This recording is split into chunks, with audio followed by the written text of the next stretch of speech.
I'm Rob. And I'm Nate. And welcome back to Rob and Nate Record a Podcast, episode 4 of our Preston Sturges theme month, wrapping up the theme month.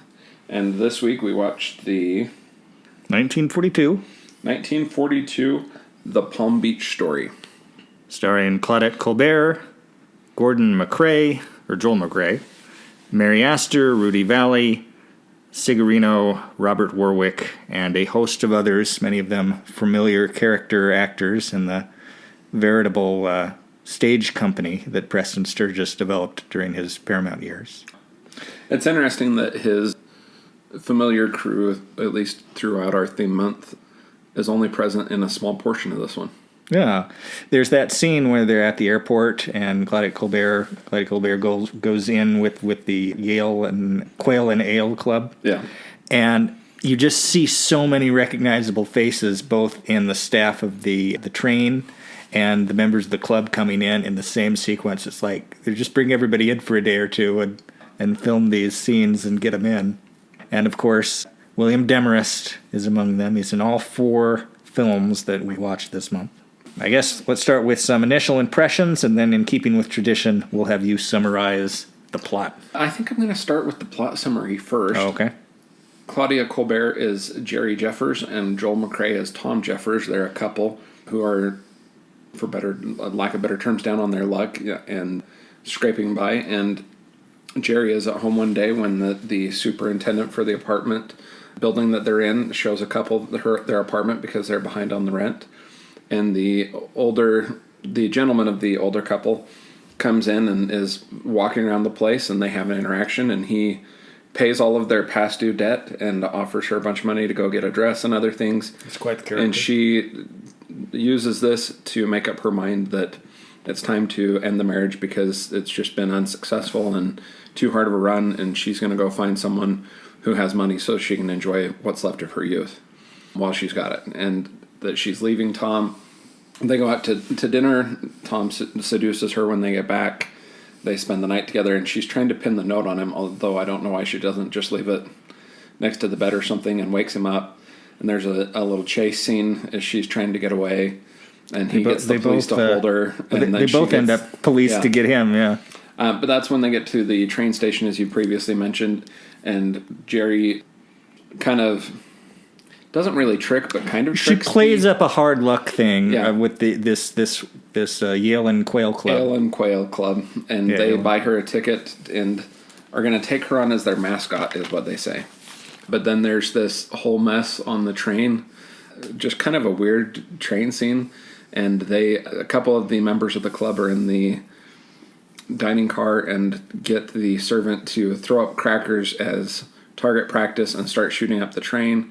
Others hear the gunshots and come, and they, pretty soon they're just firing their shotguns. We've got a posse on the train. Well, but before, that's, yeah. And then Jerry leaves, because this club is uncontrollable. And so then they want to go find Jerry because they figure out she's gone. So they get the dogs and they get a posse chasing her down.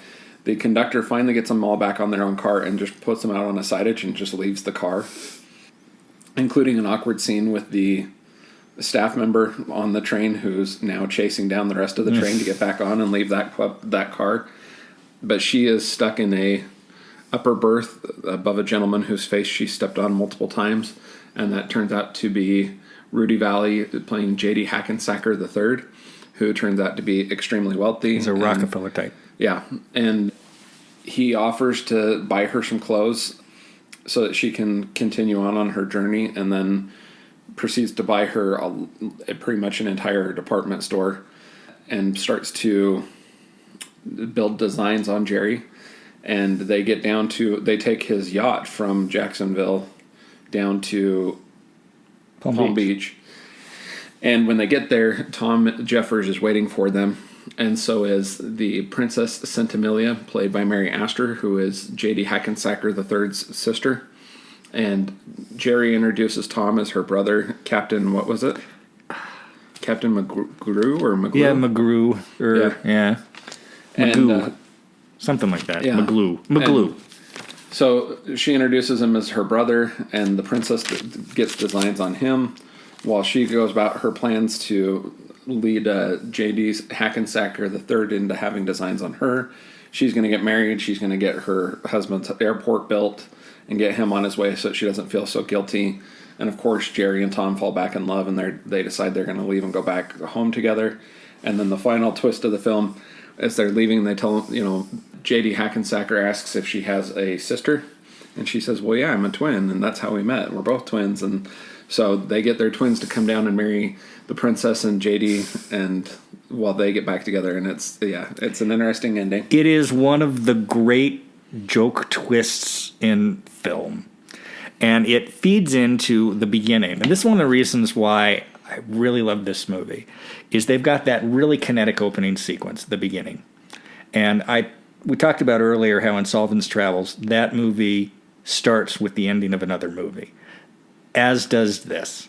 So the opening sequence with the credits is this kind of hard-to-follow wedding sequence where Claudia Colbert is tied up in a room, but then she's also in a wedding dress, and they're running around, and the maid gets all bent out of shape, and there's a wedding, and it's just very kinetic, and you're not entirely sure what's going on. It's like an entire movie has been compressed and made the opening 2 minutes of this movie, and you more or less forget about it until they round back to it at the very end of the film. And I remember the first time I saw it, just how hysterical that was, because I had literally forgotten about it until they're like, oh, they explain the beginning at the very, very end. Yeah. To set up this joke, which is one of the most brilliantly complicated plays at bad writing, that it's good writing. And it's kind of funny, one of the things that I glossed over is Segarno is Toto, who is, when they arrive in Palm Beach, is the Princess Centimilia's suitor, who she immediately just ditches to the side and starts referring to as a house guest, and just kind of casts him off. That was an interesting bit. And the jokes about, well, what language does he speak? Oh, who can tell? Yeah. And he speaks a couple words. I think greetings is like the primary one, and then nicht says that a lot. And yik. And yik. Got to use my inflation calculator a number of times in this movie. So Joel McCrea is working on a project about building an airport that goes over cities, and he's looking for financing for a prototype. And the principle is it works on like taut wires, kind of like a tennis racket, so that these planes can land in the city instead of in the outskirts, because they land on wires. There's a lot of logistical questions. It's a suspended airport, is what he says. Yeah. Yeah, and in order to make his prototype, he says he's going to need $99,000, which is a number that's repeated quite a few times in this film. And so that translates into about $1.7 million in contemporary money, which seems kind of cheap for a project that ambitious. The Weenie King, who is the man that stumbles into Miss Colbert touring the apartment, and that's a great character. And I think that David Lynch's character of Gordon Cole from Twin Peaks is based on this guy, because they talk in a similar way, and they're both deaf and absolutely adore pretty women. Okay. And so he gives her money because he feels sorry for her and thinks she's really pretty. Like, here's money to pay off your back rent and buy yourself a dress and buy yourself a hat and do this and do that. And it's a total of $700, which in today's money looks like about $12,000, which is quite a bit. And then later there's a sequence where Rudy Valley is buying clothes for Claudia Colbert. For Jerry, and one of the dresses that he says to buy is $226, which would be a $3,800 dress. That wasn't even the most expensive dress. Yeah, and there's more expensive ones that they bought. I mean, he spends what probably had to have been like $3,000 to $5,000 at that store. We could probably do the math, because this guy, even though he's filthy rich, loves to keep track of everything. And there's also where he's talking about his expenses. He gave a 10-cent tip to the porter. And so the porter later on is talking to Joel and is like, they said he had a yacht, but I don't see how he had a yacht if he gave me a 10-cent tip. Maybe he has a canoe. I mean, a 10-cent tip from New York to Jacksonville. About $1.70 in current money. Yeah. So that's super cheap. Yeah. And it's probably the crappiest thing this character does in the movie. He's otherwise a very charming individual. Yeah. Now, we discussed Joel McCrea a bit last week with Sullivan's Travels. Claudia Colbert, what do you know about her? Not much. This is more or I'm less an honestly not introduction. sure. I think this might be the first movie I've seen with her in it. She was a very prolific actress. She had a long career starting out on the stage, as you did at the time. That was in 1925, and her last acting credit was in 1987. She died in 1996 at the age of 92. But some well-known films Miss Colbert starred in is It Happened One Night in 1934. She was an early Frank Capra and was the first film to sweep the 5 major categories in the Academy Awards. Cecil B. DeMille's Cleopatra in 1934, the original Imitation of Life in 34, Sign of the Cross in 32, our movie tonight, The Palm Beach Story, Since You Went Away in 44, and Bluebird's Eighth Wife in 1938 are some of her better-known films. She also was in a film called It's a Wonderful World, not to be confused with It's a Wonderful Life, but in which she co-starred with Jimmy Stewart. Is that a good one? I didn't particularly care for it. Okay. She was also in The Egg and I, which is a film that was a black and white film that you showed younger people, at least during my growing up years. Mary Astor plays the princess. She has been married. She's Hackensack's sister. She has been married 3 times and annulled twice. Well, or she's divorced married 3 times and annulled 3 twice. times divorced and twice annulled.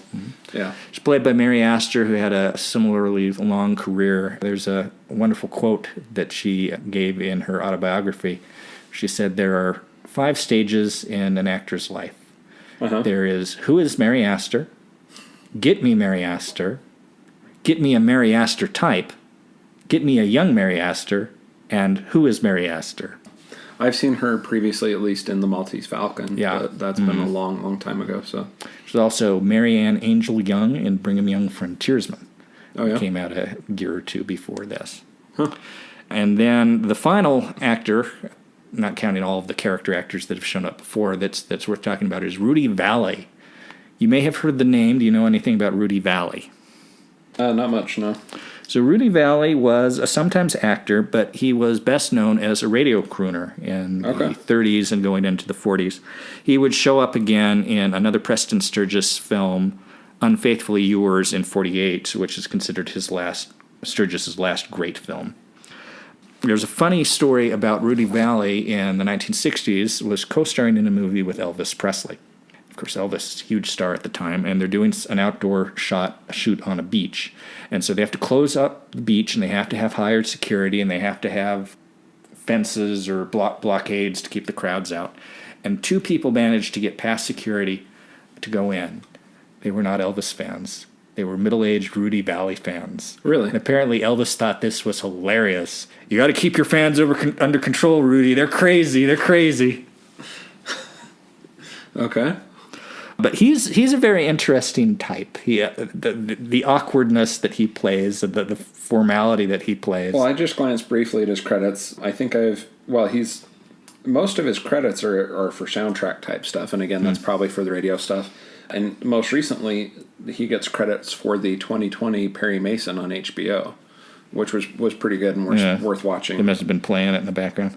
Well, I mean, it's set in that period, so he's long dead. He would have died in 1986. Yeah. I mean, he's even listed as in things like The Good Shepherd from 2006. You know, he's got quite a list of credits on that side of things. So, although apparently he made an appearance in Chips in the late 70s.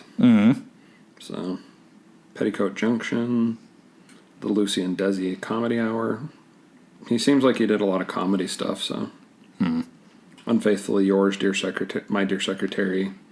As with other Preston Sturges films, it's got a lot of wonderful dialogue. One of my favorite jokes is when Rudy Valley is talking to his sister, and he's talking about, I would not let, if I get married, I'm never gonna get divorced. It's like, nothing's permanent but Roosevelt, dear, which is a wonderful dated joke. A few other quotations. This is from The Weenie King. Cold are the hands of time that creep along relentlessly, destroying slowly but without pity that which yesterday was young. Alone our memories resist this disintegration and grow more lovely with passing years. That's hard to say with false teeth. He also makes some sort of passing comment about weenies are cheap if you know where to get the meat. Yeah. Yes, I wrote that one down. Let me look for it here. It's a good business if you know where to get the meat cheap. That's my secret, and I'm not telling nobody. When love's gone, there is nothing left but admiration and respect. When they keep telling them, when they're pretending to be brother and sister, the two leads, you look exactly alike. As a hackensacker, I find it's easier to pay than to fight. People are always saying things they don't mean to get ahead in the world. Haven't you ever heard of a campaign promise? Yeah. Yeah, there's a lot of funny lines, and probably there is a couple things, though, in this that stand out as being more questionable than in the other Preston Sturges films we've watched this month. Some racially insensitive things. Yeah. And which has been present in the other films, but not quite as Not quite as much. But, you take into account the black preacher in Sullivan's Travels and what a progressive portrayal that was, what a positive portrayal that was. You've got some of the porter workers on the trains. And the way that they go about making the guy throw the crackers. Yeah. Yeah, not great. That they're making, he's going with kind of the easy gags of the time. Again, I don't think that there was anything mean-spirited in Sturgis's intent, and they're all fairly standard portrayals for the time. But yeah, today they're a little uncomfortable. Yeah. There's a couple also veiled references. They're made comedically, but there's a couple veiled references to prostitution early in the film. There's a lot of kind of frank-ish sex talk in this film. There's that scene early on when Claudette is talking about using looks to get ahead, and she says... Well, but it's frank, but it's not frank, because in the context of the actual conversation... Tom reaches the wrong conclusions based on the things that she's saying. Like, he says, I suppose sex never entered into it. She goes, well, of course sex entered into it. It always enters into it. And, this is in reference to her having been given the money from the Weenie King, which when she calls him the Weenie King, Tom takes the wrong way. And, yeah. When she has this line about, since you're 13 and your girlfriend's father start to go arch. Yeah. I'm like, whoa. Yeah. That was an inappropriate comment. It's said in such a way that it has like a plausible deniability, but I mean, it's saying, saying something that's not particularly comfortable. Yeah. This film was a financial success, though not a tremendous one. I couldn't find accurate numbers on what I was glancing at because it gives the numbers in euros, but then says it's U.S. So. It had a budget of approximately $950,000 and made $1.7 million in U.S. rentals. Okay. Tremendously well received. It was nominated for AFI's Top 100 Comedy list in 1998, but it did not win. It has actually in 2000, it was included in the American Film Institute's Top 100 Comedies. Oh, yeah. So I take that back. It appeared a couple times. Number 77 on that list. Yeah. It has a 97% positive score on Rotten Tomatoes. On IMDb, it has an aggregate score of 7.5. It's a really trim film. It is 88 minutes long. It just glides along at a pleasant pace. I did feel that the Alien Quail Club felt like that was going to come back. At least when I first saw it, it never comes back. It's just kind of this weird... that's perhaps the knock on this film, is that none of the bits really ultimately connect. None of the train stuff ends up connecting at the end. None of the New York stuff really ends up connecting at the end outside of the airport plot. And none of the stuff in Jacksonville or Palm Beach connects to anything else with the exception of the wedding. So, yeah, I mean, this is almost like 3 different movies. Yeah. So... Yeah. That's how Sturges made them. He made them quickly. Well, but our other movies had connections. And things like that. But I guess what I'm getting at is I feel like this was the weakest of the 4. Yeah, as watching through it again, and this was one that I kept thinking, well, this one's like my second favorite, because I just love the wraparound gag with the wedding and the opening sequence.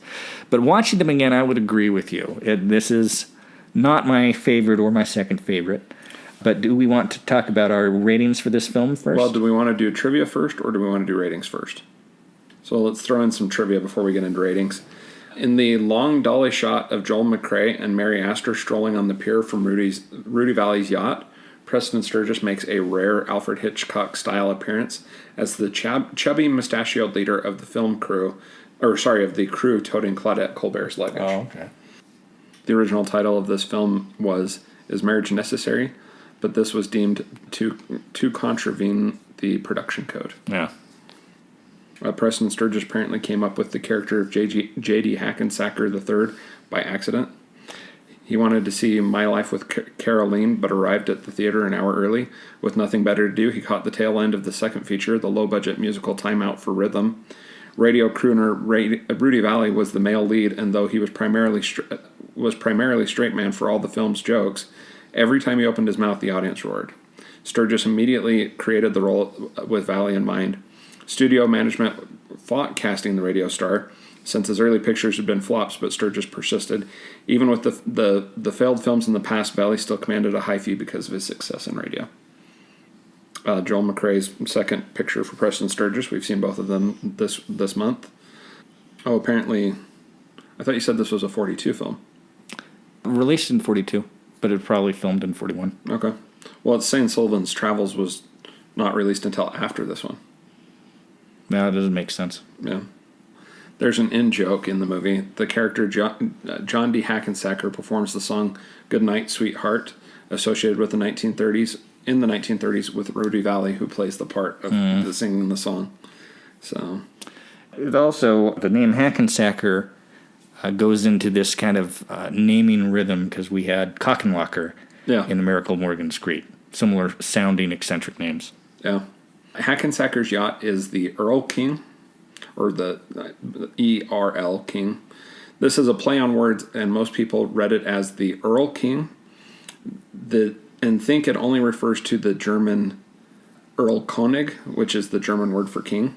However, it was meant to be pronounced the Oil King, a pun on the fact that J.D. Hackensacker was based on John D. Rockefeller, the president of Standard Oil, who was known as the Oil King. And as the third says, it's like, Father hated oil. He was allergic, but that didn't stop him from making millions. Yeah. I think that's most of the interesting ones. Filming wrapped 7 days behind schedule. Final production cost came in at about $950,000, which is what you already mentioned. This is a really solid film. Compared to the other films we've seen this month, it feels a little lower. And part of that, I think, is honestly the order you watch them in, because you kind of get used to it and it becomes a little less special. I would give this probably 3.5 stars and probably 7 or 8 out of 10. I'm going with 3 and 7. So, yeah. I can see 3. And now the unenviable task that Nate made me think about earlier today, ranking the 4 films for the month. This might be the hardest month that we've had to rank, because they're of all such similar quality. It was just putting out this high level of stuff during the war. Did you want to start? Well, let's recap the 4th. The Miracle at Morgan's Creek, or Miracle at Morgan's Creek. The second was The Lady Eve. The Lady Eve. Episode Sullivan's 3 Travels. was Sullivan's Travels, and then tonight, the Palm Beach Story. 2 and 3 is kind of a toss-up for me. Second and third. Sullivan's Travels, I think, for sure, is my favorite of the month. And then Palm Beach at number 4, and then your 2 and 3 is a close kind of competition. Interchangeable. I'd probably say The Miracle of Morgan's Creek, number 2, and Lady Eve, number 3, but that's a tough, between those two, that's pretty tough. But for sure, I liked Sullivan's Travels the most. One thing I had noticed about the films is that 2 of them, I mean, they're all tightly structured, but 2 of them feel it. Like, you feel the composition in The Lady Eve, and you feel the composition in Sullivan's Travels. Whereas The Miracle of Morgan's Creek and The Palm Beach Story seem much more loosey-goosey and kind of free, and not as kind of more meandering than the other films. My favorite is still The Miracle of Morgan's Creek. It just, that one knocks me out. Sullivan's Travels, which in many ways is a better film. It's a tighter film. It's more of an accomplishment, but I like it slightly less. So that's my number 2. And then I would put The Lady Eve at 3 and The Palm Beach Story at 4. Yeah. It's been a fun month, though. It's been a good introduction to Preston Sturges. Yeah, consistent comedy. And we've really seen... even though we're ranking them in this order, it should be said it's hard to go wrong. All of them are worth seeing. Yeah. These are, I think, his 4 best remembered films. As I said earlier, they are the first 4 that come up when you search his name on Amazon Prime. Huh. I forgot you mentioned that, but that's funny. Well, if there's nothing else, I'm Rob. And I'm Nate. And this is Rob and Nate Record a Podcast. He's one of the busiest businessmen in town. While his door may say office hours 2 to 4, he's actually on call 24 hours a day. The doctor is a scientist, a diplomat, and a friendly, sympathetic human being all in one, no matter how long and hard his schedule. According to a recent national survey, more doctors smoke Camels than any other cigarette. There's our ad sponsor, evidently. Although if I say that, we now get a different rating. So not our ad sponsor. Yeah. Okay, you about ready? Yeah. Someone is at the front door. I think we can keep going now. I'm pretty sure it was Amazon. All right. Good heavens, I didn't know I needed to start muting that. It's a fun month. Since Rudy Valley is a crooner, made me think of another famous crooner, a man named Russ Colombo. There's a very interesting story about the death of Russ Colombo, and so I'm going to read this to you from Wikipedia. I just have to quickly interject. The tangents your brain connects in the middle of recording. Tangents, yes. I love them, though. That's part of what makes this so entertaining. Yes. So Colombo was a very popular radio crooner. Because on Sunday, September the 2nd, 1934, Colombo was shot under peculiar circumstances by his longtime friend, the photographer Lansing Brown, while Colombo was visiting him at home.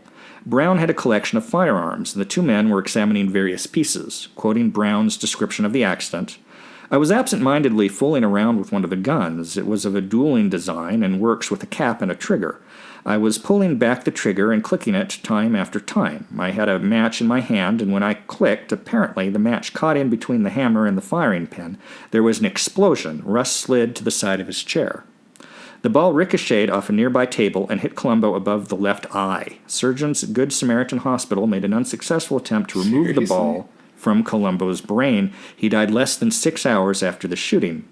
Wow. Colombo's death was ruled an accident, and Brown was exonerated from blame. His funeral mass was attended by numerous Hollywood actors, including Bing Crosby and Carole Lombard, who was to have had dinner with Colombo the evening of the accident and who was romantically involved with him. Colombo's mother was hospitalized in serious condition from a heart attack at the time of the accident. The news was withheld from her by his brothers and sisters for the remaining 10 years of her life. Owing to previous heart condition, it was feared that the news would prove fatal to her. She died in 1944.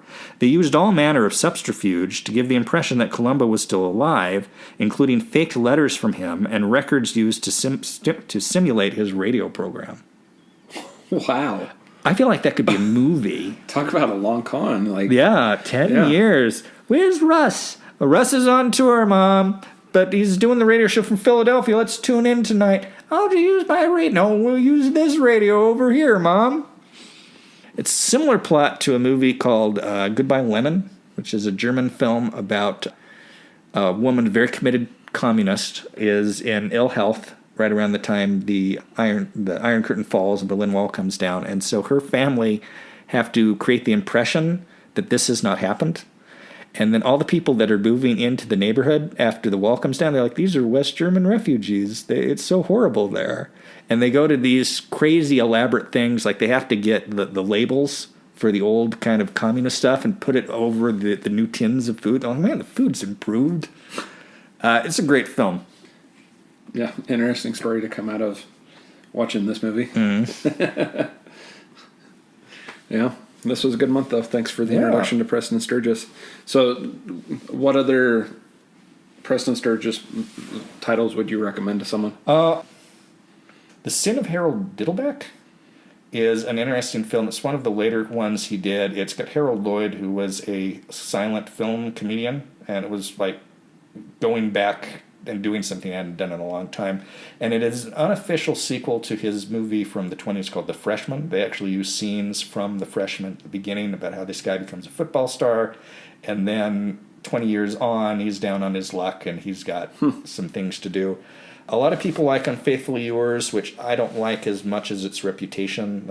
Like it's got a great reputation, and I was a little underwhelmed by it.